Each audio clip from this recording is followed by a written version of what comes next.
గురుర్బ్రహ్మా గురుర్విష్ణు గురుదేవో మహేశ్వర గురు సాక్షాత్ పరబ్రహ్మ తస్మై శ్రీ గురవే నమః. మహాకవి కాళిదాసు చే విరచితమైనటువంటి అభిజ్ఞాన శాకుంతలం నాటకాన్ని మనం చెప్పుకుంటున్నాం. మధ్యలో కొంత వ్యవధి వచ్చింది, మరలా ఈరోజు ప్రారంభిస్తున్నాను. చతుర్థాంకంలో ఉన్నాము. మరి చతుర్థాంక కథలో ఏమిటంటే, ఆ శకుంతలను తన భర్త అయినటువంటి దుష్యంతుని దగ్గరకు పంపుతూ ఉన్నాడన్నమాట కణ్వుడు. మరి ఎంతకాలం అయినా మరి తన ఇంట్లో పెట్టుకోలేడు కదా. అందులో వివాహిత అయినటువంటి అమ్మాయిని తల్లిదండ్రులు తన ఇంట్లో పెట్టుకోలేడు. ఇక్కడ తండ్రి కణ్వుడు కూడా అత్తవారింటికి పంపుతూ ఉన్నాడనమాట. అత్తవారింటికి పంపేటప్పుడు సకల శోభాయమానంగా అలంకరించబడి ఉందన్నమాట శకుంతల. ఆ శకుంతలను చూసి శకుంతలతో ఈ విధంగా అంటూ ఉన్నాడు. అంటే ఏమిటి? ఆ కణ్వ మహర్షి మాలినీ నదిలో స్నానమాచరించి ఆశ్రమానికి వస్తాడు.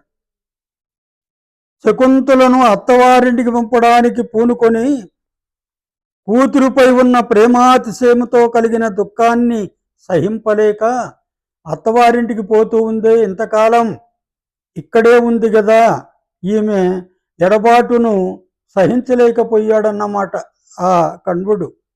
ఈ విధంగా తన బాధను ఆ మహర్షి ఈ విధంగా వ్యక్తం చేస్తూ ఉన్నాడన్నమాట ఈ శ్లోకంలో. చాలా మంచి శ్లోకం, గొప్ప శ్లోకం కూడా. సంస్కృత సాహిత్యంలోనే గొప్ప శ్లోకం. యాస్యత్యద్య శకుంతలేతి హృదయం సంస్పృష్టముత్కంఠయా కంఠస్తంభిత బాష్పవృత్తి కలుషః చింతాజడం దర్శనం వైక్లభ్యం మమతావదీదృశమపి స్నేహాదరణ్యౌకసః పీడ్యంతే గృహిణ కథం నతనయా విశ్లేష దుఃఖైర్నవైః. తన కూతురు శకుంతల ఈవేళ అత్తవారింటికి పోతుందని అంటున్నాడు. యాస్యత్యద్య శకుంతల, అద్య అంటే నేడు, శకుంతల యాస్యతి వెళ్ళబోతూ ఉందని. ఎక్కడికి? పతిగృహం అన్నమాట, భర్త ఇంటికి అని మనం అన్వయం చేసుకోవాలి. అక్కడిక్కడ ఏంటంటే ఆ మాట అనుకోగానే బాష్ప వృత్తి కలుష అంటే కంఠం అంతా కూడా మరి ఆ బాష్పముతో, ఇది కంఠం నుండి మాట రాలేదు. బాష్ప వృత్తి కలుష అంటే కన్నీళ్ళు వస్తూ ఉన్నాయి ఆ దుఃఖానికి. జడం దర్శనం, చూడ్డానికి బాగా ఆ చూపు కూడా ఆనడం లేదన్నమాట. కన్నీళ్లతో ఎదురుగా మరి కనిపించడం లేదు సరిగ్గా. అట్లుంది ఆయన పరిస్థితి. ఆయనే అంటున్నాడు, వైక్లభ్యం మమ తావదీదృశమపి అంటే ఇక్కడ ఆ వెతచే చూపు మందగించింది, హృదయంలో ఉత్కంఠ అధికమయ్యింది, కంఠము బాష్ప గద్గదికమై అడ్డగింపబడింది, మాట రావడం లేదు, అంతరంగం కలత చెందింది. ఇదంతా కూడా ఎందుకు కలిగింది కణ్వ మహర్షి కంటే ఆమె పైన కలిగినటువంటి స్నేహాతిశయముతో అంటున్నాడు. వైక్లభ్యం మమతావదీదృశమపి స్నేహాత్, ప్రేమాతిశయముతో కలిగినటువంటి ఈ బాధ నాది. అరణ్యౌకసహ అంటున్నాడు. అరణ్యములో నివాసం ఉండే మునినైనటువంటి నాకే మరి కూతురు యొక్క ఎడబాటు వలన, ఇంత పెంచిన కూతురు అన్నమాట, పెంచిన కూతురు ఎడబాటు వలన ఇలాంటి దుఃఖం కలుగుతూ ఉందే. పీడ్యంతే గృహిణ కథం నతనయా విశ్లేష దుఃఖైర్నవైః. కానీ పెంచి పెద్ద చేసినటువంటి తల్లిదండ్రులు కూతురు ఎడబాటు వలన ఎంతగా దుఃఖిస్తారో కదా అని అతడు అనుకుంటున్నాడు. మరి నాకు పెంచిన కూతురు ఈమె పోతుందంటేనే చూపు మందగించింది, నోరు కంఠము పెగలడం లేదు. దాని తర్వాత ఇంకా ఏమిటంటే ఇలాంటివన్నీ కూడా నాకు కలుగుతున్నాయే, బాధ కలుగుతూ ఉంది. అరణ్యంలో ఉన్నటువంటి నాకే కేవలం పెంచిన తండ్రి అయినటువంటి నాకే ఈ విధంగా శకుంతల వలన బాధ కలుగుతుంది, ఇంకా లోకంలో కని పెంచినటువంటి అమ్మాయిలు పెళ్ళయి అత్తవారింటికి పోతూ ఉంటే ఎలాంటి బాధలను అనుభవిస్తారో కదా అని అంటూ ఉన్నాడన్నమాట. ఎవరు? కణ్వుడు. ఏ విధంగా అలమటిస్తారో కదా అంటున్నాడు. ఈ నాటకంలో ఈ శ్లోకం సర్వోత్తమైనదని ప్రసిద్ధి. ఒక శ్లోకం ఉంది, ఇది సర్వోత్తమైనటువంటిదని ప్రాచీనులంతా కూడా అంటూ ఉంటారు. ఏమిటంటే కాళిదాసస్య సర్వస్వం అభిజ్ఞాన శాకుంతలం. కాళిదాసు 3 మహాకావ్యాలు రాశాడు, 3 మహానాటకాలు రాశాడు, ఇంకా అనేక స్తోత్రాలు ఖండకావ్యాలు కూడా లెక్కలేనన్ని రాశాడు. మరి ఇంత సాహిత్యం రాసినా కూడా కాళిదాసస్య సర్వస్వం అభిజ్ఞాన శాకుంతలం. కాళిదాసుకి ఆ సమస్తము అంతా కూడా, సర్వస్వం అంతా కూడా అభిజ్ఞాన శాకుంతలమేను అంటున్నారు. తత్రాపి చతుర్థోంక, అక్కడ కూడా అభిజ్ఞాన శాకుంతలంలో కూడా 4వ అంకము. తత్ర శ్లోక చతుష్టయం, అందులో 4 శ్లోకాలు. ఇక్కడేమంటున్నాడు? యాస్యేతి తత్రాపి శ్లోక సర్వమనోహర అంటున్నాడు. యాస్యేత్య అని ఇప్పుడు చెప్పుకున్నటువంటి శ్లోకం ఉంది, అది ఆ 4 శ్లోకాలలో కూడా చాలా మనోహరమైనటువంటి మనస్సును హరించేటటువంటిది, అంత గొప్పది అన్నాడు. ఈ విధంగా తన బాధను తనలోనే దిగమింగుకున్నాడు. ఎవరు? కణ్వుడు. శకుంతల దగ్గరకు వెళతాడు. అక్కడ అనసూయ ప్రియం వదలు ఉన్నారన్నమాట శకుంతల ప్రక్కన. అలా శకుంతలే అవసిత మండనాసి సాంప్రతం పరిదేహి క్షౌమయుగుళం అన్నారు. బాగా అలంకరించాము నీ శరీరం అంతా కూడా ఆభరణాలతో అలంకరించాము. సాంప్రతం పరిదేహి క్షౌమయుగుళం, ఇప్పుడు పట్టు వస్త్రాలను ధరించు అని చెప్పారన్నమాట. శకుంతల ధరిస్తుంది. గౌతమి ఇలా అంటుంది. గౌతమి కూడా అక్కడే ఉంది. ఎందుకంటే గౌతమి కణ్వ మహర్షి తరువాత ఆశ్రమంలో గౌతమికి అంత స్థానం ఉంది. ఆమె జాతే ఏషతే ఆనంద బాష్ప పరివాహిన లోచనేన పరిష్వజమాన ఇవ గురు ఉపస్థిత. అంటే తన శకుంతలతో అంటూ ఉంది ఆవిడ, జాతే అమ్మాయి, ఏషతే ఆనంద బాష్ప పరివాహిన లోచనేన, నిన్ను చూసి ఆనంద బాష్పాలతో కూడినటువంటి కన్నులు కలిగినటువంటి అతడు పరిష్వజమాన ఇవ, నిన్ను కౌగులించుకున్నట్లుగా గురువు ఉపస్థిత. అంటే కౌగులించుకోవడానికి అమ్మాయిని అత్తవారికి పంపేటప్పుడు మరి తండ్రి అమ్మాయిని దగ్గరకు తీసుకొని కౌగులించుకోవడానికి ఉపస్థిత వస్తూ ఉన్నాడు కణ్వ మహర్షి అని చెప్తూ ఉంది. తత్ సముదాచారం ప్రతిపద్యస్వ. మరి సముదాచారం అంటే ఏమిటి? ఆయనకు నమస్కారం చేస్తే ఆ నమస్కారం చేసేటప్పుడు ఆమెకు భుజాలు పట్టుకొని పైకి లేపుతాడన్నమాట తండ్రి. అది చెబుతూ ఉందన్నమాట గౌతమి. వత్స శకుంతల, ఆనందాశ్రువులతో నిండిన నేత్రాలతో నిన్ను ఆలింగనం చేసుకోవడానికి నీ తండ్రి కణ్వ మహర్షి వస్తూ ఉన్నారు, కావున లేచి సముదాచారమును పాటింపము అన్నాడు. ఊర కూర్చోంటే మరి ఆలింగనం చేసుకోవడం కుదరదు కదా. సముదాచారం అంటే ఏంటంటే తండ్రి పాదాలకు నమస్కరించడం అన్నమాట. ఇక్కడ శకుంతల సిగ్గుపడుతూ తండ్రికి నమస్కరిస్తుంది. అంటే సముదాచారం గురించి పెద్దలు చెప్పాలి పిల్లలకి. అక్కడ ఉన్నటువంటి ఆ గౌతమి ఆశ్రమంలో చాలా పెద్దావిడ కాబట్టి ఆ శకుంతలకు చెప్పింది ఏ విధంగా తన తండ్రిని మరి గౌరవించాలనో, తన తండ్రికి నమస్కరించాలో ఇదంతా కూడా చెప్తుందన్నమాట. కణ్వ మహర్షిలా అంటారు. ఆ విధంగా నమస్కరించిన తర్వాత ఏమంటున్నాడంటే ఆయన, యయాతేరివ శర్మిష్టం భర్తుర్బహుమతాభవ పుత్రం త్వమపి సంరాజం సేవపూర్వమవాప్నహి. అంటే ఇక్కడ ఏమిటంటే కణ్వ మహర్షి ఏమంటున్నాడు, యయాతేరివ శర్మిష్ట భర్తుర్బహుమతాభవ. శర్మిష్ట యయాతికి ఏ విధంగా మంచి భార్యగా గుర్తింపు పొందిందో, భర్త యొక్క అభిమానాన్ని పొందిందో, ఆ విధంగా పుత్రం త్వమపి సమ్రాజం, సేవ ఆమెలాగానే ఆమె ఆ యయాతి యొక్క అభిమానానికి పాత్రురాలై పూరుడు అనే ఒక రాజును ప్రసవిస్తుందన్నమాట. ఆ విధంగా నీవు కూడా మంచి సంతానాన్ని పొందు అంటున్నాడు. అంటే ఇక్కడ ఏమిటంటే శర్మిష్ఠయాతికి అతిశమైనటువంటి ప్రేమ పాత్ర అయ్యిందో, ఆ విధంగా నీవు కూడా నీ భర్తకు ప్రేమ పాత్రురాలివి కావాలి అంటున్నాడు. అంటే రాజుకు అనేక మంది భార్యలు ఉంటారు కాబట్టి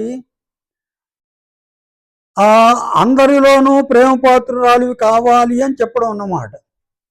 ఏ విధంగా శర్మిష్ఠ కాబోయే చక్రవర్తి అయిన పూర్వును ప్రసవించిందో, ఆ విధంగా నీవు కూడా కాబోయే చక్రవర్తిని, అంటే దుష్యంత మహారాజుకు పుట్టబోయేవాడు చక్రవర్తి అవుతాడు కదా, అందువల్ల ఆయన చక్రవర్తి అయ్యేటట్లుగా దుష్యంతుని యొక్క కుమారుణ్ణి దుష్యంతునికి నీవు సంతానాన్ని కనాలి అని చెప్పాడన్నమాట.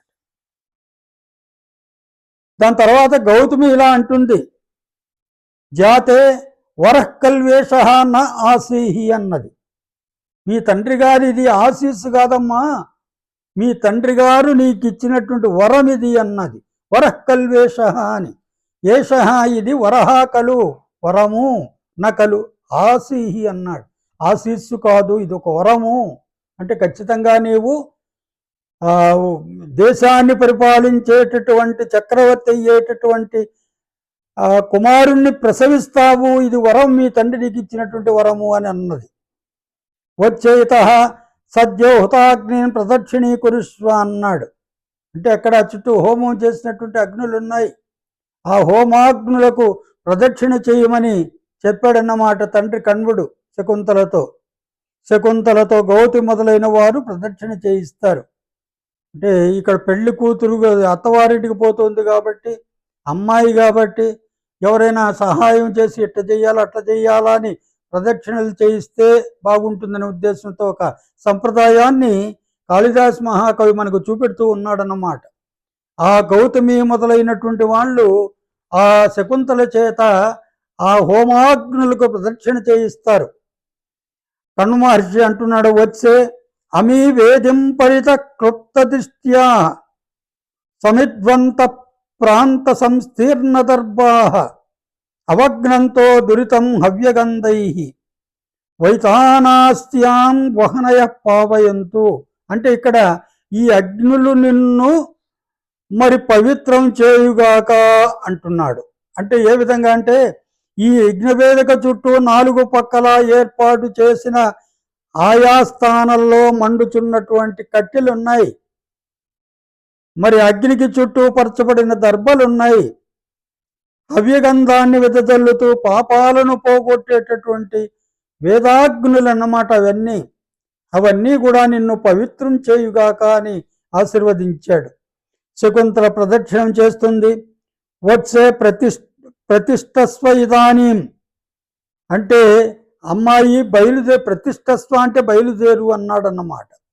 అని చెప్పి చూస్తూ కొనుతే శారంగరవ శారద్వత మిశ్రాహ అంటే ఇక్కడ ఆమెను తీసుకుపోవడానికి శారంగరవుడు శారద్వతుడు అని 2 మహర్షులు ఉన్నారు అక్కడ. వాళ్ళిద్దరిని నియోగించాడు కణ్వ మహర్షి. మరి ఇప్పుడు వాళ్ళిద్దరూ శారంగరవుడు శారద్వతుడు ఎక్కడున్నారు అని ప్రశ్నించాడు. ఆ శిష్యులిద్దరూ వచ్చారు అక్కడికి. భగవన్ ఇమౌ స్వహ, భగవన్ పూజ్యుడా ఇద్దో వచ్చాము అని ఇక్కడ ఉన్నాము అన్నారు. కణ్వుడు అంటాడు, వత్సౌ భగిన్యాహ పంతానం ఆదేశేతం. ఏమంటున్నాడు? భగిని అంటే ఈ మహర్షులకు శకుంతల భగిని కాబట్టి, చెల్లెలు కాబట్టి ఈ చెల్లెలకు మీ సోదరికి అక్కడికి పోయేటటువంటి మార్గాన్ని అంటే హస్తినాపురం దారి చూపండి అని అన్నాడు. అంటే ఏమిటి? హస్తినకు మీరిద్దరూ తోడుగా వెళ్ళండి అని చెప్పడం అన్నమాట. శిష్యులిద్దరూ ఇటు రామ్మ అని పిలుస్తారు. తోడుగా అంటే సరే అంటే కాదు కదా, రామ్మ ఇటు రామ్మ అని వాళ్ళు ముందు పోవడం, వాళ్ళ వెనకాల ఆమె రావడం జరుగుతుంది. ఇద్దరు ముందుకు అడుగెడుతారు. కూతుర్ని అత్తవారింటికి పంపే సమయంలో గృహస్థులు అంటే అమ్మాయి తండ్రులంతా కూడా బంధువులందరినీ పిలుస్తారు, ఆశీస్సులు అందజేయమని చెబుతారు, అనుమతిని ఇవ్వాల్సిందిగా కూడా కోరుతారన్నమాట. అంటే ఎవరన్నా మనం ఉన్నటువంటి పరిసర ప్రాంతాల్లో ఒక అమ్మాయి అత్తవారింటికి పోతుంటే ఆ అమ్మాయి తల్లిదండ్రులు చుట్టుప్రక్కల ఉన్నటువంటి వాళ్ళని అందరినీ కూడా పిలిచి మా అమ్మాయిని ఆశీర్వదించండి అన్నట్లుగానే ఇక్కడ కణ్వుడు ఆశీస్సులు అందజేయని అనుమతి ఇవ్వాల్సిందిగా కోరినట్లుగానే భర్తృగృహానికి వెళ్ళుచున్నటువంటి ఆ శకుంతలకు అనుమతిని ఇవ్వాల్సిందిగా వనదేవతలను ఆశ్రమానికి దగ్గరగా ఉన్నటువంటి వృక్షాలను కణ్వ మహర్షిలా కోరుతూ ఉన్నాడు. వనదేవతలను, ఆశ్రమానికి దగ్గరగా ఉన్నటువంటి చెట్లను మరి ఈ విధంగా అంటూ ఉన్నాడు. భో భోహో సన్నిహిత వనదేవతా తపోవన తరవహ అన్నాడు. ఈ దగ్గరలో ఉన్నటువంటి వనదేవతలారా, దాని తర్వాత తపోవన తరవహ తపోవనంలో ఉన్నటువంటి ఓ వృక్షాలారా, ఈ విధంగా అంటున్నాడు. పాతుమ్న ప్రథమం వ్యవస్యతి జలం యుష్మాస్వపీతేషు యా నాదత్తే ప్రియమండనాపి భవతాం స్నేహేనయా పల్లవం ఆదహ్వ కుసుమ ప్రవృత్తి సమయే యస్యాభవత్యుత్సవః శేయం యాతి శకుంతలాపతి గృహం సర్వైరనుజ్ఞాయతాం. శకుంతల అత్తవారింటికి పోతూ ఉంది. అందరూ కూడా అనుమతినివ్వండి, ఒక్కసారిగా అందరూ కూడా మీరు అనుమతినివ్వండి అని ఆ వనవృక్షాలను, తపోవనంలో ఉన్నటువంటి చెట్లను కోరాడన్నమాట. ఏమని కోరుతున్నాడు?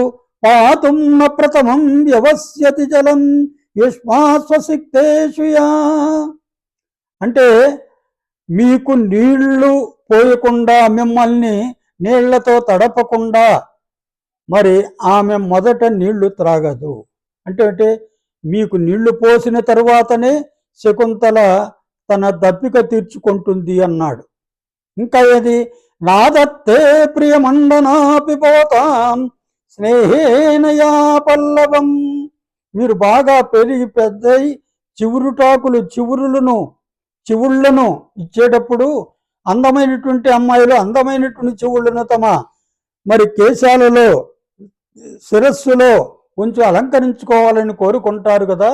అయినా నాదత్తే ప్రియమండనాపి బాగా అలంకరించుకోవడంలో ఎంతో ఆసక్తి కలిగిన శకుంతల భవతాం స్నేహేన మీ యొక్క స్నేహంతో, మీ పైన ఉన్నటువంటి ఆ ప్రేమతో యా పల్లవం మీరు మీ చిగురును ధరించదో, అలంకరించుకోదో. అంటే ఏంటి? ఆ చిగుళ్లను తుంచుకొని తన శిరస్సులో ఉంచుకోదన్నమాట. అంటే ఏంటి? మీకు బాధ కలుగుతుందనే ఉద్దేశంతో, మీరు అందంగా ఉండాలనే ఉద్దేశంతో. ఆదౌవ కుసుమ ప్రవృత్తి సమయే యస్యాభవత్యుత్సవః మీరు మొట్టమొదట పుష్పించినప్పుడు ఆమె ఒక పండగ చేసుకుంటుంది ఆ పుష్పాలను చూసి. తేజం యాతి శకుంతలాపతి గృహం ఆ శకుంతల నేడు పతిగృహం భర్త ఇంటికి పోతూ ఉంది. సర్వైరనుజ్ఞాయతాం అంటే ఇక్కడ ఓ వనదేవతలారా, తపోవనంలోని వృక్షాలారా, మిమ్మల్ని నీటితో తడపకుండా, నీరు మరి పోయకుండా ఆమె నీరు త్రాగదు అంటున్నాడు. అలంకార ప్రియమైనటువంటి ఆమె మీ పైన ఉన్నటువంటి ప్రేమతో మీ చిగురుటాకులను మరి కోయదో, అంటే కోస్తే బాధ కలుగుతుంది కదా వాటికి, అందుకని కోయదో, మీ పైన ప్రేమతో కోయదన్నమాట. అలంకార ప్రియమైన ఆమె మీపై ఉన్నటువంటి ప్రేమతో మరి ఆ పుష్పాలను చూసి తొలిచూపు కంటికి పడగానే ఆమె సంబరాలు చేసుకుంటుందన్నమాట. నా చెట్టు, నేను పెంచిన చెట్టు పుష్పించింది అని ఒక పండగలాగా చేసుకుంటుందో ఆ శకుంతల నేడు పతిగృహానికి వెళుతూ ఉంది. మీరందరూ ఒక్కసారిగా అనుమతినివ్వండి అని అన్నాడు. మరి ఆకాశమునందుండి దేవతలంతా కూడా ఆశీస్సులు అందజేస్తూ ఉన్నారు. ఎందుకంటే ఇది ఘట్టం ఇదనమాట. అంటే ఇక్కడ అడిగితే వీళ్ళు ఈ విధంగా చేశారు, అక్కడ దేవతలు ఆశీస్సులు అందజేస్తూ ఉన్నారు. రమ్యాంతర కమల నీహరితై సరోభి ఛాయాద్రుమై నియమితార్క మరీచితాప భూయాత్ కుశేషయ రజో మృదు రేణురస్యాః శాంతానుకూల పవనశ్చ శివశ్చ పంతాః శుభాశ్చతే పంతానః అని ఆశీర్వదిస్తూ ఉన్నారు. ఏ విధంగా నీ భర్తృగృహ మార్గము, నువ్వు భర్త గృహానికి పోతూ ఉన్నావు కదా, ఆ మార్గం అంతా కూడా పద్మలతలతో వ్యాప్తి చెంది హరితవర్ణాలతో శోభిల్లుచు మరి సరోవరాలతో కడు సుందరంగా ఉండుగాక అన్నాడు. దేవతలంతా కూడా ఆశీర్వదించారు. నీ భర్త గృహానికి వెళ్ళేటటువంటి మార్గం అంతా కూడా పద్మలతలంతా కూడా ఉంటాయి, హరితవర్ణాలతో శోభిల్లుతూ ఉంటాయి, సరోవరాలతో కడు సుందరంగా ఉండుగాక అన్నాడు.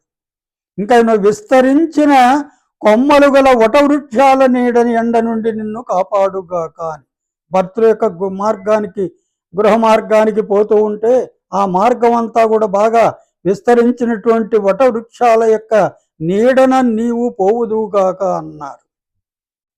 అవి నిన్ను ఎండ నుండి కాపాడుగాక అని అర్థం అన్నమాట. పద్మముల మృదువైన పరాగరేణువులతో సువాసన వెదజల్లే పవనాలు మార్గమంతటా వీచుగాక. మార్గం అంతా కూడా మంచి గాలులు. ఎలాంటి గాలులు? సుగంధ పరిమళాలను వెదజల్లేటటువంటి గాలులు వీచుగాక. ఈ విధంగా నీ ప్రయాణం సుఖతరంగా సాగాలి అని దేవతలంతా కూడా ఆశీర్వదించారు. హరి ఓం తత్సత్.